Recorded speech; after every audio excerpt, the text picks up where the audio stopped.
आज जानते हैं सऊदी अरब देश के बारे में।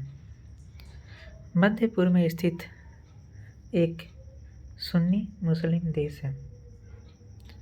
यह एक इस्लामी राजतंत्र है जिसकी स्थापना 1850 के आस सऊद द्वारा की गई थी।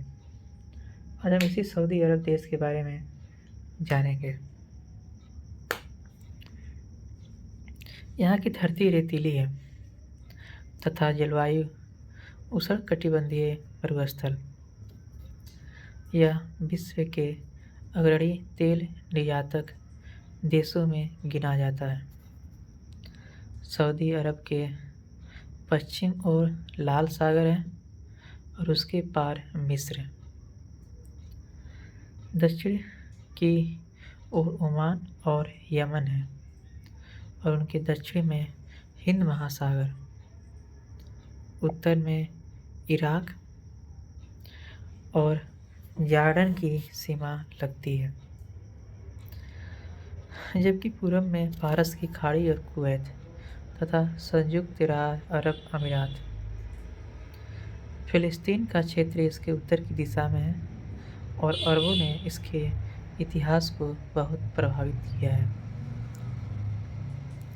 सऊदी अरब अरब प्रायद्वीप का एक विशाल और रहस्यमय देश है जो अपनी समृद्ध संस्कृति, इतिहास और आधुनिकता के मेल के लिए जाना जाता है।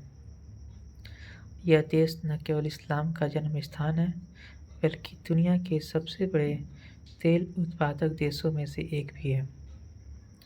सऊदी अरब अपने इतिहास, संस्कृति और विरासत के लिए जाना जाता है। यह देश समृद्ध सांस्कृतिक धरोहर और अद्वितीय परंपराओं से भरा हुआ है जिन्हें जानना और अनुभव करना वाकई शानदार है। सऊदी अरब, जिसे आधिकारिक रूप से सऊदी अरब साम्राज्य कहा जाता है, मध्य पूर्व में स्थित एक बहुत ही ज़्यादा महत्वपूर्ण देश है। यह देश न केवल अपने विशाल तेल भंडार के लिए जाना जाता है बल्कि इसकी समृद्ध संस्कृति, इस्लामिक विरासत और तेज़ी से विकसित होती आधुनिकता के लिए भी प्रसिद्ध है।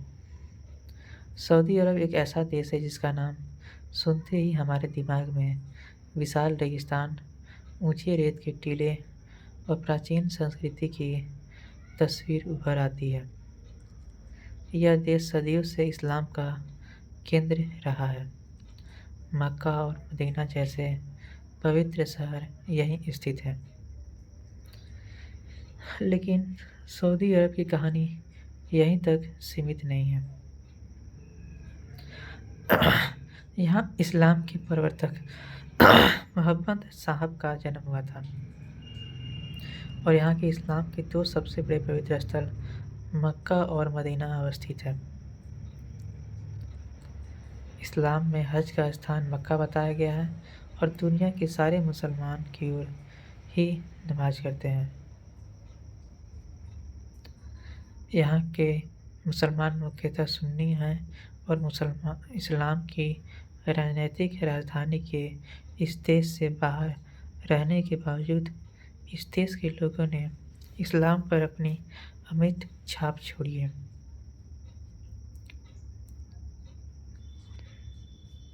हिजाज और नजद राज्यों के एकीकरण के बाद नया राज्य अल साहिब फरमान द्वारा इसके संस्थापक अब्दुल्ला अल सऊद सितंबर 1932 को नामित किए गए थे। ये सामान्य रूप से सऊदी अरब के राज्य के अंग्रेजी में अनुवाद किया। हालांकि सचमुच सऊदी अरब राज्य का मतलब है या अरब सऊदी राज्य। शब्द सऊदी तत्व के रूप में सुआदिया देश है जो एक प्रकार का विशेषण, एक निस्बा के रूप में जाना जाता है और यह अरबी से ली गई है। सऊदी साहिब परिवार अल सऊद की राजवंशीय नाम से गठित है। शामिल होने की देश से शाही परिवार आंजी अधिकार है देश से व्यक्त करता है। अल सऊद एक अरबी शब्द अल का अर्थ परिवार या घर को जुड़कर बनाई गई नाम का एक पूर्वज के व्यक्तिगत नाम करने के लिए है। हम जानते हैं सऊदी अरब का इतिहास। सऊदी अरब का इतिहास बहुत सालों पुराना है, हजारों साल।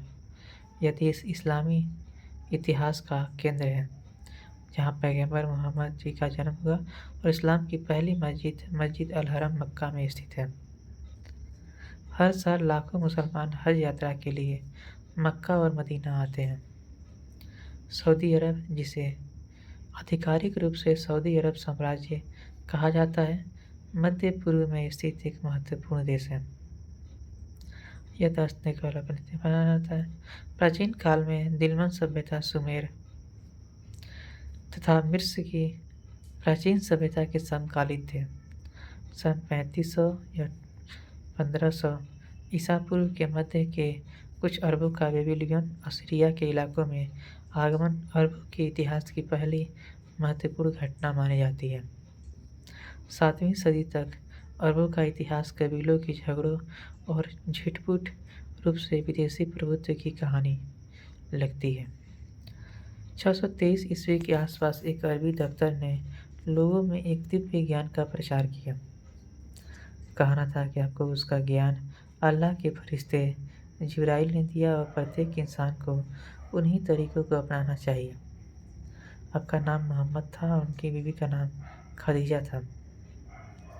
लोगों को उनकी बात पर या तो यकीन नहीं आया था या साधारण सी लगी, पर गरीबों को ये बात बहुत पसंद आई कि किसी का शोषण नहीं करना चाहिए। जो वह करेगा उसे क़यामत के दिन नरक की प्राप्ति होगी। लोगों की भी समानता के भाव के बाद दलितों और निचले तबकों में लोकप्रियता मिलने लगी।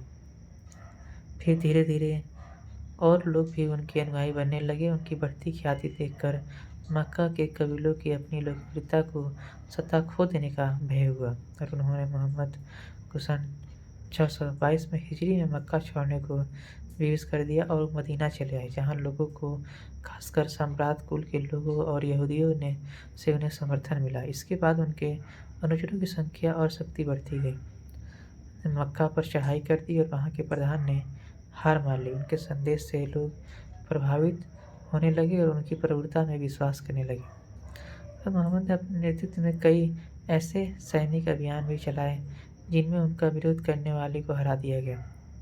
सन 632 ईस्वी में मोहम्मद साहब की मृत्यु तक लगभग सारा अरब प्रायद्वीप मोहम्मद साहब के संदेश को कबूल कर चुका था। इन लोगों को मुस्लिम कहा जाने लगा। मोहम्मद साहब की मृत्यु के बाद अरबों की राजनीतिक शक्ति में बहुत वृद्धि आई। सन 800 ईस्वी तक ईरान, मिस्र